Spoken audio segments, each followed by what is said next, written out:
श्रोता प्रेमियों, मैं राम सागर शास्त्री आप लोगों के समक्ष रखने जा रहा हूं एक प्रसंग, नारी शिक्षा। देखिए, कहा जाता है कि नारी सुशीला पतिव्रता सुत सुपुत्र सतवान, सागर तेहि के का कमी सो घर स्वर्ग समान। सुशील और पतिव्रता स्त्री मिल जाए, घर में सुपुत्र पैदा हो जाए तो वह घर स्वर्ग के समान है। अगर कर्कशा स्त्री मिल जाए, घर में कुपुत्र पैदा हो जाए तो यही घर नरक के समान है। स्कंद पुराण में लिखा है कि यथा गंगा बगाहेन शरीरम पावनम भवेत तथा पतिव्रताम दृष्ट्वा सदनम पावनम भवेत। जैसे गंगा स्नान करने से शरीर पवित्र हो जाता है, उसी प्रकार पतिव्रता का दर्शन करके संपूर्ण घर पवित्र हो जाता है। बृहत संहिता में कहा गया है कि पृथ्वी पर जितने तीर्थ हैं वे सब सती साध्वी स्त्री के चरणों में लौटते हैं। ब्रह्मा विष्णु महेश भी पतिव्रताओं से डरते हैं। पतिव्रता अपने तेज से तीनों लोकों को भस्म करने की क्षमता रखती है। देखिए, जब ब्रह्मा विष्णु महेश अनुसुईया की परीक्षा लेने गए तो उसने तीनों देवताओं को 6-6 महीने का बालक बना दिया। लज्जावती ने सूर्य का उदय नहीं होने दिया, जिसके लिए पति ही देवता है, पति ही मित्र है, पति ही मति है और पति ही गति है, वही पतिव्रता है। पतिव्रताएं 3 प्रकार की होती हैं, उत्तम, मध्यम और नीच। अनुसुईया जी ने सीता को बताया था कि उत्तम के असबस मन माही और सपने हुआन पुरुष जग नाही। उत्तम कोटि की पतिव्रता स्वप्न में भी दूसरे पुरुष को नहीं देखती। और मध्यम परिपति देख ही कैसे भ्राता पिता पुत्र निज जैसे। मध्यम कोटि की पतिव्रता पराये पुरुष को पिता भाई या पुत्र के समान देखती है। और धर्म विचारी समुझ कुल रहाई सो निकृष्ट प्रिय श्रुति असगा कहाई। जो धर्म को विचार कर कुल की लज्जा पर आंच नहीं आने देती, वह निम्न कोटि की पतिव्रता है। वृद्ध, रोगी, मूर्ख, धनहीन, अंधे, बहरे, क्रोधी आदि किसी भी प्रकार के पति का अपमान करने वाली स्त्री यमलोक में जाकर यातनाएं भोगती है। देखिए, शास्त्र में 16 प्रकार की माताएं बताई गई हैं। स्तन पिलाने वाली, गर्भ धारण करने वाली, भोजन कराने वाली, गुरु की पत्नी, इष्ट देव की पत्नी, पिता की पत्नी यानी विमाता, पितृ कन्या यानी सौतेली बहन, सहोदरा बहन, पुत्र वधू, सास, नानी, दादी, भाई की पत्नी, मौसी, बुआ और मामी।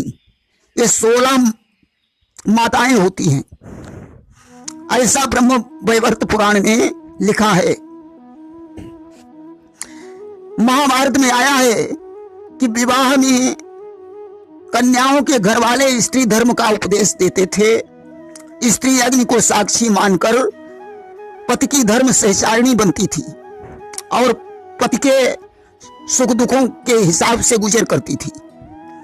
प्रातः काल उठकर घर को साफ सुथरा रखती थी, गृहस्थी व्यवस्थित रखती थी, पति के साथ पूजा करती थी, सास और ससुर को पहले खिलाती थी, उनके चरणों की सेवा करती थी, नैहर में माता पिता को सुख पहुंचाती थी, वही तपोधना कही जाती थी। ब्राह्मण, दीन, अनाथ और अपाहिज इनका पालन पोषण करती थी, चित्त को बस में रखती थी। देखिए, लक्ष्मी जी ने रुक्मिणी से कहा था कि निर्लज्ज, झगड़ालू, लड़ाई करवाने वाली, कड़वा बोलने वाली, ज्यादा बोलने वाली, सबसे बातें करने वाली, सबसे झगड़ा करने वाली, क्रोधी स्वभाव वाली, बात बात में चिढ़ने वाली, स्नेह और दया से हीन स्त्रियों को मैं ठुकरा देती हूं। अपवित्र, आलसी, ज्यादा सोने वाली, बड़ों की आज्ञा न मानने वाली, घर को अव्यवस्थित रखने वाली मुझे प्राप्त नहीं कर सकती हैं। जो स्त्रियां पति को परेशान करती हैं, मैं उनसे नाराज रहती हूं, ऐसा लक्ष्मी जी ने रुक्मिणी से कहा। देखिए, स्त्री को बाल युवावस्था वृद्धावस्था तक स्वतंत्रता वर्जित है। विवाह करना आवश्यक बताया गया है, ठीक समय पर विवाह करना चाहिए। ऋतुकाल में मांसाहार वर्जित बताया गया है। गर्भकाल में स्त्री को धर्मनिष्ठ होना चाहिए, जिससे पुत्र धार्मिक हो। सौंदर्य, लज्जा, विनय, संयम और तप, संतोष, क्षमा, धीरता और वीरता, गंभीरता, समता, सहिष्णुता, सुव्यवस्था तथा सफाई, अभिमानहीनता, मितव्ययता, उदारता, पर दुख और कातरता, सेवा शुश्रूषा, ये नारी के भूषण हैं।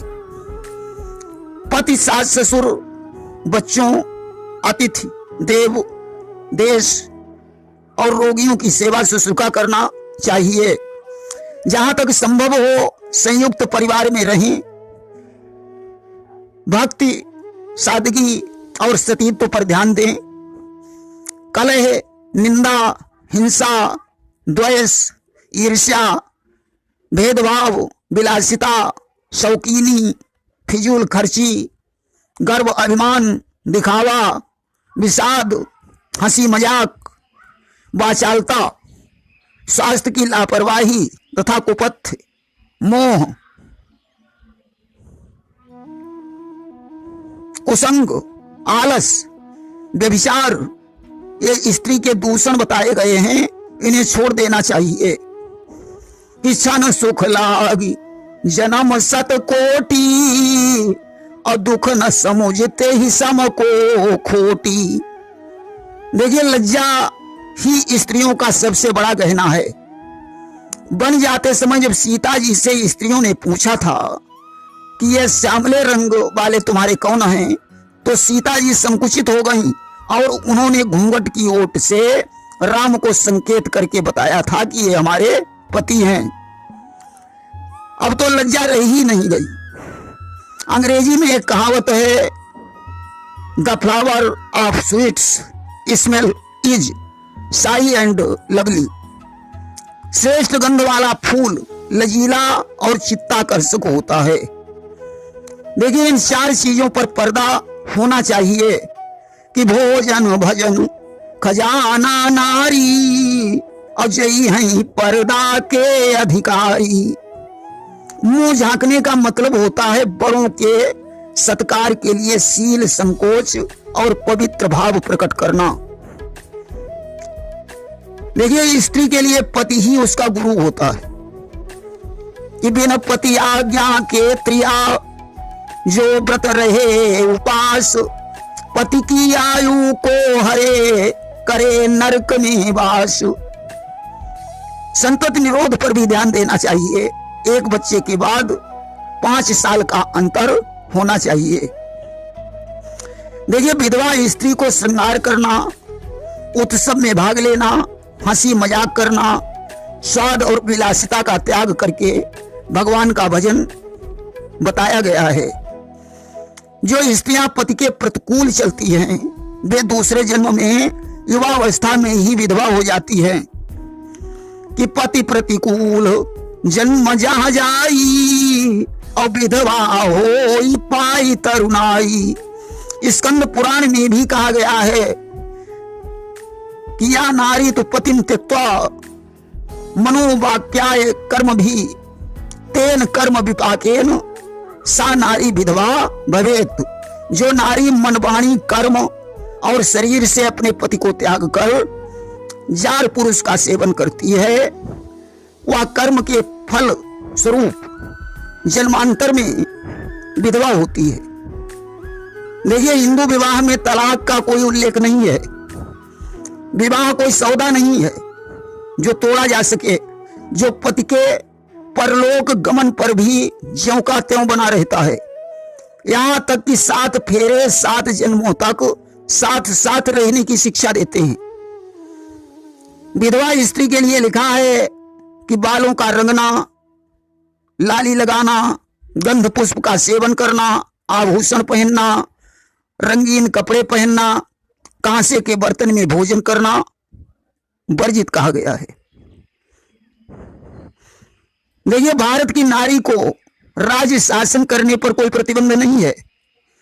त्रिभुवन देवी, कुमार देवी, लक्ष्मीबाई ने राज्य संभाला। स्त्रियों को भगवान की पूजा बताई गई है, परंतु अन्य मूर्तियों की पूजा का भी निषेध नहीं बताया गया है। नर नारी के जीवन का लक्ष्य यही है कि गृहस्थ धर्म का पालन करके मुक्ति का भी ध्यान रखना चाहिए।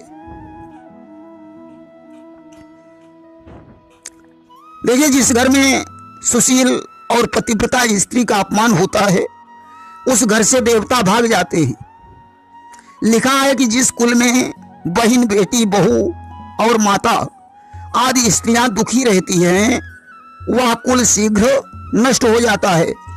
पिता, भाई, पति, देवर, इन सभी को स्त्रियों का सत्कार करना चाहिए। बिना पत्नी के कोई धर्म कार्य पूरा नहीं होता। इसीलिए अश्वमेध यज्ञ में सोने की सीता को पत्नी का स्थान दिया गया था। हिंदू धर्म में स्त्री का जितना आदर होता है उतना दूसरे धर्म में शायद नहीं होता होगा। देवी के रूप में, जननी के रूप में, कुमारी के रूप में हमेशा यहाँ पूजा होती रही है। प्रेम से बोलिए वृंदावन बिहारी लाल की जय।